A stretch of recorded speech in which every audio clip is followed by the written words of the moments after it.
Okey, so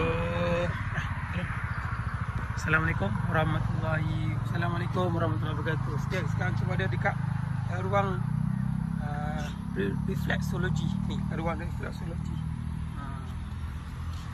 Taman biasanya ada lah ni. Apa fungsi dia? Untuk bagi kita relax lah. Relax dan bagi kita laluan untuk melancarkan laluan peredaran darah dalam badan kita. Banyak cara dia. Pusing je. Relax je. Ui, sedap lah. Macam light exercise ni awak.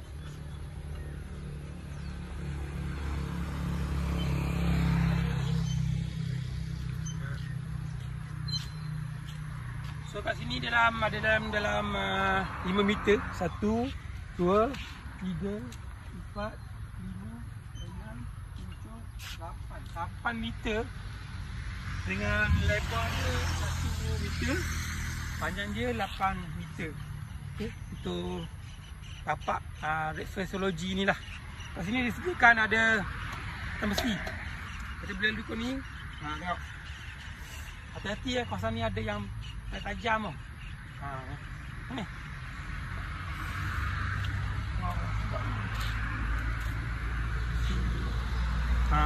Kalau sakit dia pegang ni. Boleh buat ni masa jogging kan. Kalau tak jogging boleh. Nak main ni pun boleh. Okey. Lepas jogging pun boleh main ni. Tengok. Awak ambil ke bawah. Saya jalan depan ni kot. Saya jalan. Betul. Ada yang bagian tajam tu. Dia tajam. Saya tak rasa ke? Apa nama ni je? Apa nama dia?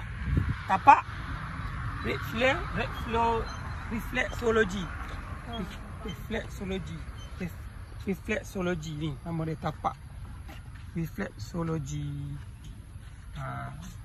Kepada korang yang jaga-jaga main, ada punya pernah main, boleh komen kat bawah.